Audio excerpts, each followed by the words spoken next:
You think heartbreak is something you feel, sadness, loss, missing someone. Fine, but why does your chest hurt like it's being squeezed? Why does your stomach drop like you just stepped off a ledge? Why does your throat tighten before you even decide what you're feeling? Most people don't ask. They say emotion. They say stress response. But that's not an answer. When you really ask why, you find something that changes how you see your own body. Not as something that reacts to emotion, but as the thing generating it. Let me show you. Start with something simple. You're doing nothing special. A normal day, normal breathing, normal heart rhythm, normal muscle tone, and then it happens. A name appears on your screen. Or worse, it doesn't. A silence you didn't expect, a photo, a memory, a sentence you weren't ready for. And your body does something immediate, not in minutes, in seconds, sometimes faster than a full breath. Chest pressure, a tight throat, heat in your face, a hollow feeling in your stomach, your heart starts punching, breathing shifts, hands get cold or sweaty. You don't choose it. You don't negotiate with it. It arrives. Even if you sit perfectly still and tell yourself nothing happened, you can feel your heart ignore you. You can feel your breath shorten on its own. Think about that. A social event, a message, an absence, and your body responds like something just changed in the environment. Now here's the illusion. Most people live inside. They assume the order is, I feel sad, then my body reacts. But it's reversed. Your body shifts first, and your mind labels the shift. That's not philosophy, it's timing. And if you watch closely, you can feel the timing difference. The chest hit comes first. The gut drop comes first. The throat clamp comes first. Your story comes after, oh, this is heartbreak. But wait, how can your body react before your mind finishes the sentence? What system inside you can change your heart rate, your breathing, your digestion, your muscle tone before you've even fully understood what just happened? That's the real question. And once you answer it, heartbreak hurts stops being poetic. It becomes literal mechanics. Here's the first thing to understand. Your body has a command system that does not wait for your permission. It doesn't need your approval. It doesn't need a plan. It doesn't need language. It runs on cues, fast ones, because for most of your existence as a mammal, speed mattered more than accuracy. If something shifted in your world, a face changed, a sound appeared, a social situation snapped, you didn't get to sit there and process. Your body had to move or freeze or prepare. So it built a system that can switch instantly, not moods, modes. And heartbreak is one of the cleanest moments where you can feel that switch happen. Because heartbreak doesn't just change your thoughts, it changes your state, breathing state, muscle state, gut state, heart state. You can understand the breakup intellectually. You can agree with it. You can even want it. And still, your body can behave like it just got shoved into urgency. Because your body isn't responding to your explanation, it's responding to a rupture in prediction, a sudden change in what it expected to be stable. Your body stops treating the world as stable, so the body flips modes, and the mind arrives late, trying to explain the new state it's living inside. That's what an emotion is, not a thought. A body state becoming conscious. That's the first rung. Now here's where it gets strange. Stress is one thing, urgency is one thing, but heartbreak doesn't just feel like urgency. It feels like pain. Why pain? Why does it hurt like injury when nothing hits you? Let's climb that. Here's the strange part. Pain isn't just damage. Pain is a priority signal. It's the system that says, this matters more than everything else. If your hand touches something hot, pain forces attention, forces withdrawal, forces learning. Pain is an alarm that rewrites behavior. Now imagine you're a social animal, not social as a hobby, social as survival. In that kind of creature, separation isn't a sad thought. Separation is exposure, loss of predictability, loss of coordination, loss of a familiar signal you used to orient yourself. It's not a mood, it's a category of threat. So the same machinery that evolved to make you treat physical injury as urgent gets recruited to make you treat social rupture as urgent.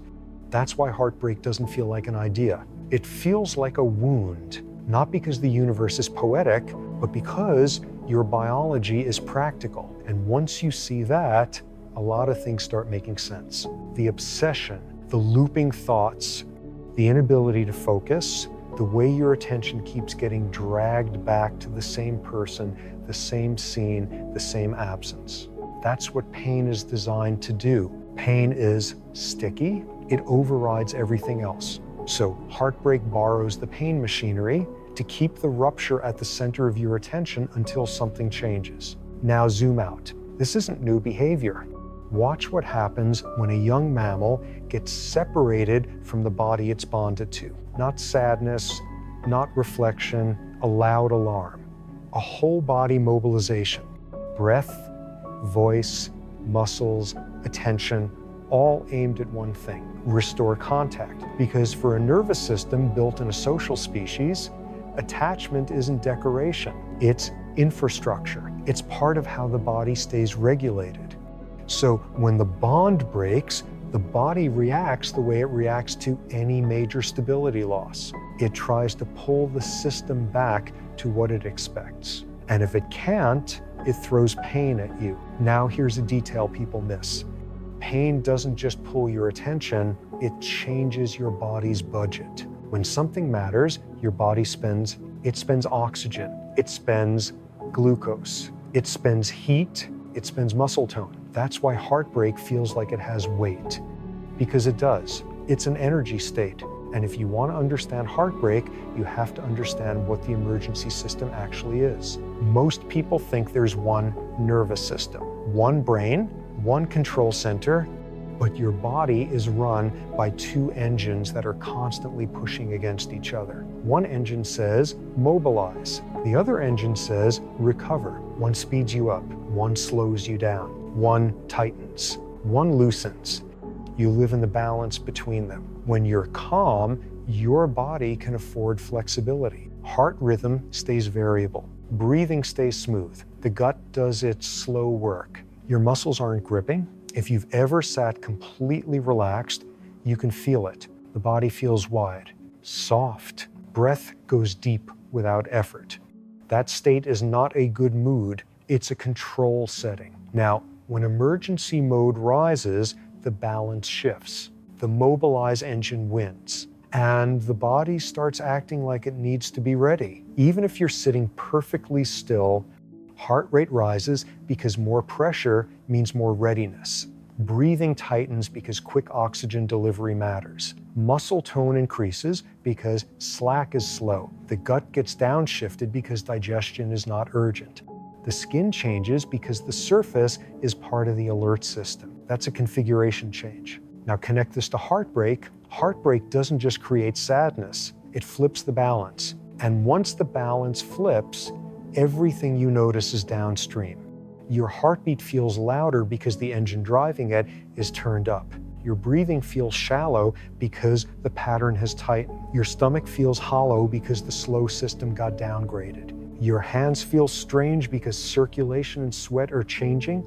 Heartbreak isn't a thought you have. It's a shift in which engine is driving the body. But wait, if this is just the emergency engine turning on, why does heartbreak sometimes look like the opposite? Why do people go still?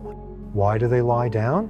Why do they feel heavy? Because emergency mode isn't only one move. It has option. Sometimes it makes you run. Sometimes it makes you freeze. Sometimes it makes you loud. Sometimes it makes you quiet. The body is selecting a strategy, not consciously, mechanically. And heartbreak often triggers the strategy that keeps you focused on the rupture, not on the world. That's why it can feel like gravity increased, because the system isn't trying to make you productive. It's trying to make you prioritize. So what does that imply? It means the hurt you feel is not one thing. It's multiple outputs hitting you at once.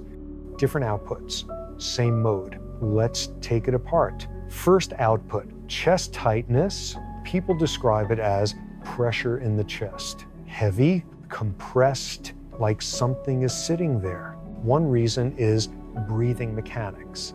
Under emergency mode, breathing shifts. More shallow, more upper chest, less deep belly movement. That changes the tension in the muscles around the ribs. It changes how the diaphragm is moving. It changes the sensation of air.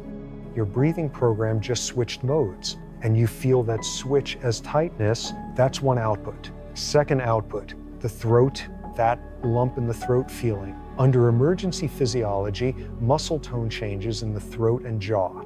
Swallowing becomes strange, vocal control becomes tight. The airway feels smaller even when nothing physically changed. Your body is prioritizing readiness, not smooth, relaxed movement, so the throat can feel closed. Different system, same mode. Third output, the stomach drop, a sudden hollow, sinking feeling. Digestion is expensive. Moving food through the gut takes coordinated motion, blood flow, chemical work. Emergency mode doesn't like expensive, slow jobs. So the body downshifts the gut. Blood distribution changes. Gut motility changes. Appetite can vanish. You feel it as emptiness, nausea, hollowness. That isn't symbolism. That's internal resource allocation changing. Fourth output, skin, cold hands, sweating, a weird electrical feeling under your skin. Sweat glands are controlled by the emergency system. So when the system rises, sweat can appear even without heat. Hands can go cold because blood distribution shifts. Skin tone can change. Goosebumps can appear because tiny muscles at the hair follicles tighten. All of that is the body preparing the surface layer for a world that suddenly feels unstable. Different system, same mode. Fifth output, muscles, jaw clench, shoulders lift, stomach tight, hands restless. That's the body loading tension into the frame. It's storing readiness, and stored readiness has a price. It burns energy even while you do nothing. Which brings us to the sixth output, fatigue. Heartbreak can make you feel crushed, heavy, slow. That isn't the opposite of emergency. It's emergency physiology with nowhere to go. Holding muscles tense costs energy. Running vigilance costs energy. Maintaining readiness costs energy. But heartbreak often gives you no discharge, no sprint, no fight, no release. So you get trapped in high activation with no exit. And then the system collapses into heaviness, not because you chose heaviness, because the program has been running. That's the feeling people call drained, not as a story, as a state. Now, there's one more layer that explains why heartbreak feels like it lives in your chest and gut instead of your thoughts. Your brain has a map of your internal body. It's constantly receiving signals from the heart, lungs, stomach, skin, muscles, pressure, stretch, chemical state, rhythm. You don't consciously hear most of it, but it's always there. And when emergency mode rises, those signals get louder. Heart rate changes, breathing changes, gut motion changes. So your awareness gets flooded with internal data, and you experience that flood as hurt.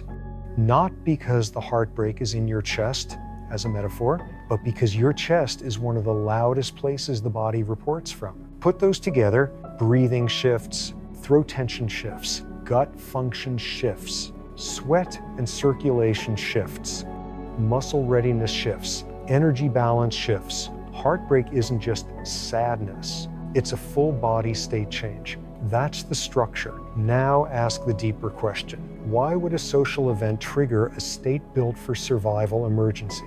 Because your nervous system isn't built to handle breakups. It's built to handle instability. And Social rupture is instability. The system doesn't output sad, it outputs readiness and shutdown.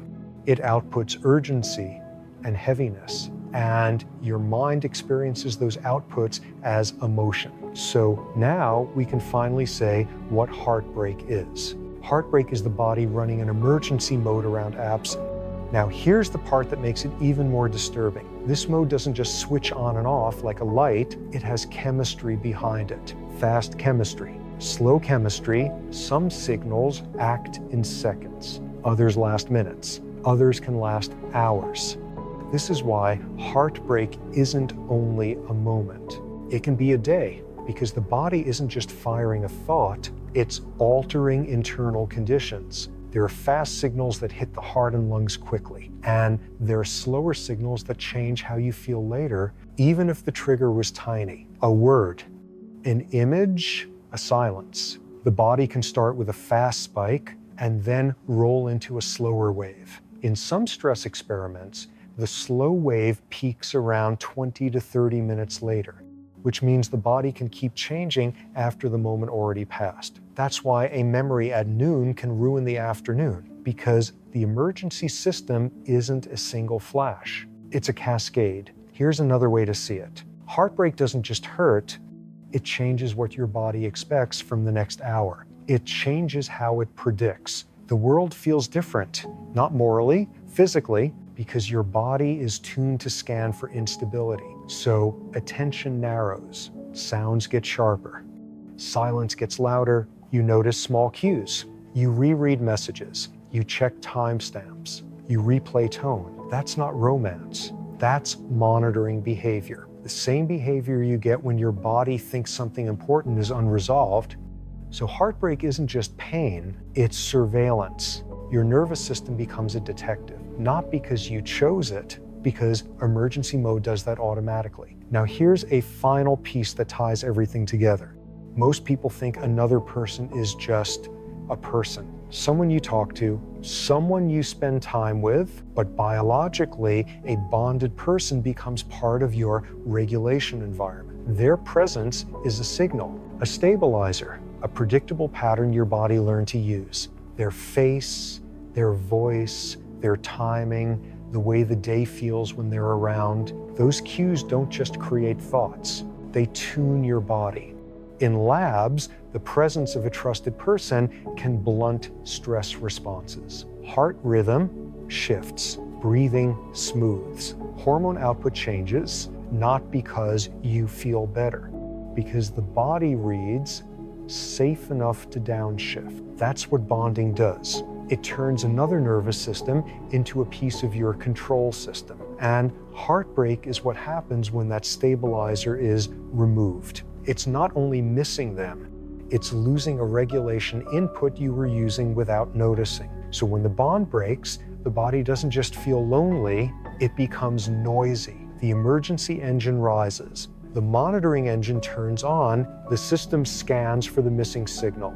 That's why you check your phone without thinking. That's why silence feels loud. That's why a tiny cue can spike your whole body. Your nervous system is searching for a pattern it used to rely on. And when it doesn't find it, it keeps the alarm running. Now add one more timing fact. Your conscious mind is slow compared to this. A typical conscious reaction, seeing something, understanding it, deciding what it means, takes on the order of half a second or more.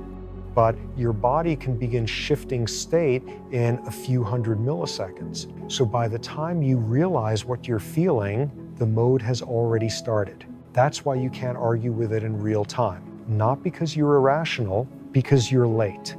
Now we can bring in the proofs. Not to prove heartbreak exists. You already know that. To prove the order of operations. Body first, awareness last. First proof, timing. In experiments where people are exposed to emotionally relevant cues, the brain can show rapid detection signals extremely fast, on the order of a few hundred milliseconds. That's faster than you can form a sentence. It's faster than explanation.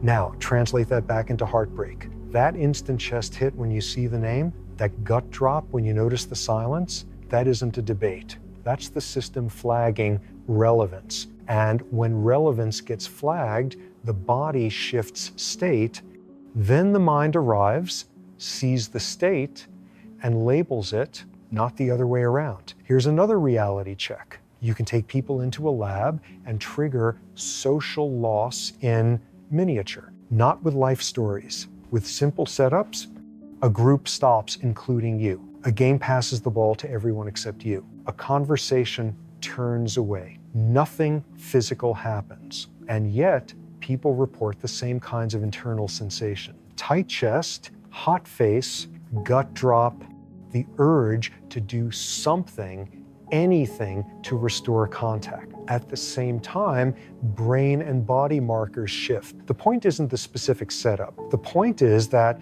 the body treats exclusion as a real signal, not a metaphorical signal, because exclusion predicts risk. So the same urgency machinery that protects you from physical harm gets triggered by social rupture. That's why the language of heartbreak is always physical. Crushed, stabbed, heavy, sick, not because humans are dramatic, because the nervous system is describing what it's actually doing. Second proof, measurable regulation changes. You can measure heart rhythms during stress, not just heart rate, the pattern, the micro timing differences between beats.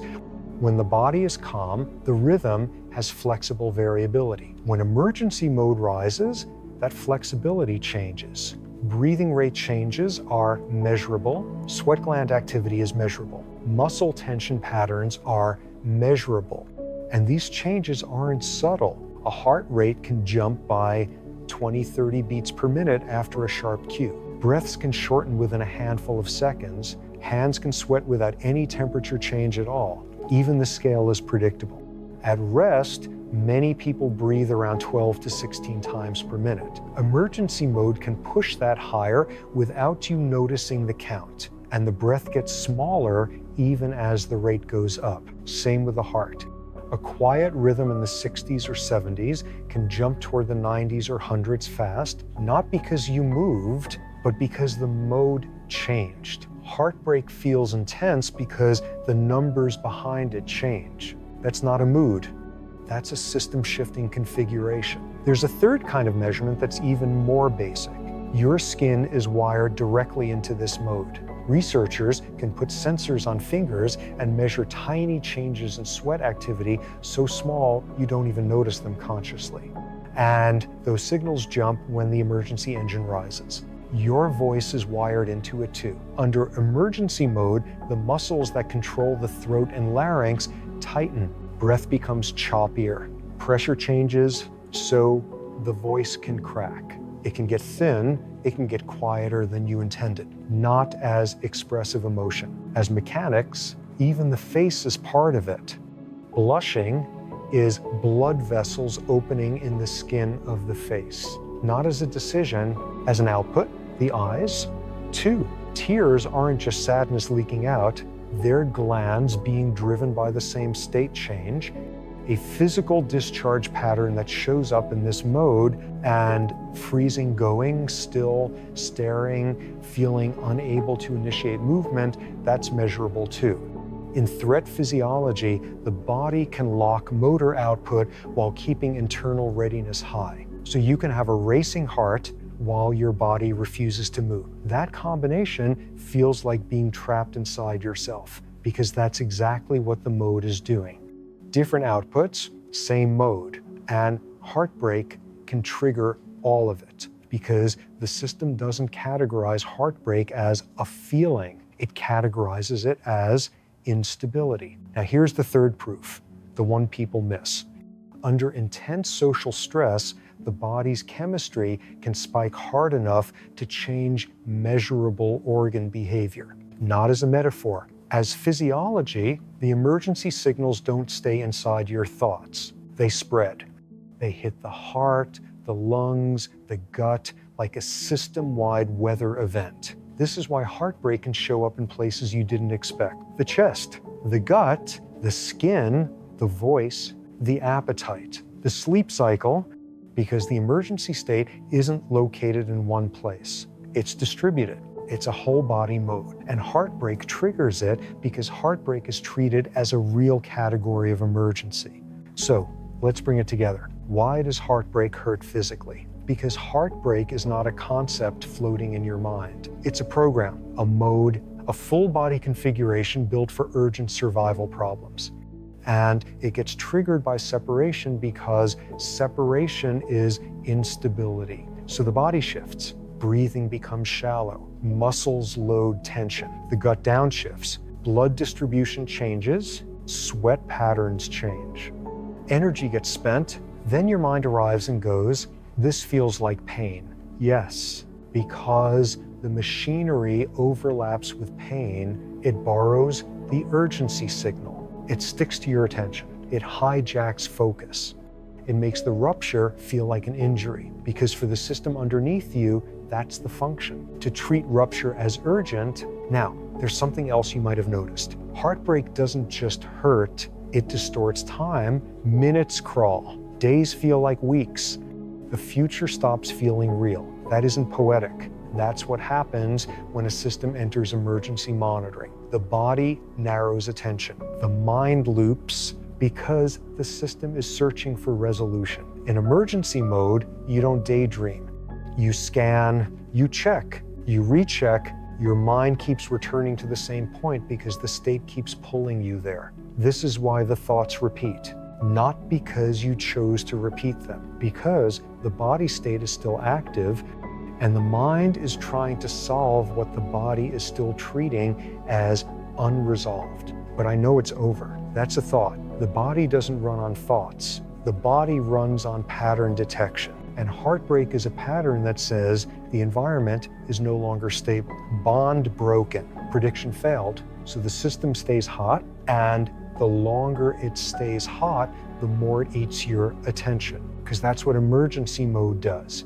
It forces priority. But wait, if this is mechanical, then you don't get to negotiate with it. The mechanism runs because it exists. It doesn't care whether the heartbreak is reasonable. It doesn't care whether you should feel it. It runs the sequence because the sequence is there. That's why heartbreak can feel humiliating. You can know something intellectually and still be overridden by the body's mode switch, not weakness, architecture. And once you see it, you start noticing it everywhere. A glance can change your breathing. A tone can change your gut. A single unread message can change your sleep because your body is constantly running these modes under the surface. Most of the time you don't notice. They're small, they resolve quickly. Heartbreak is just the extreme case where the mode doesn't resolve. The stabilizer is gone. The system keeps scanning. So the body keeps running the sequence. And the mind keeps arriving again and again, trying to make a story that will shut the machine off. But stories don't shut it off. Only state changes shut it off. And the state came first, so here's the reframe, cold and simple. Heartbreak isn't something you feel, it's something your body does. And it does it before you're allowed to know why. And it raises the next question. If one person can change your physiology this much, then attachment isn't a soft human idea.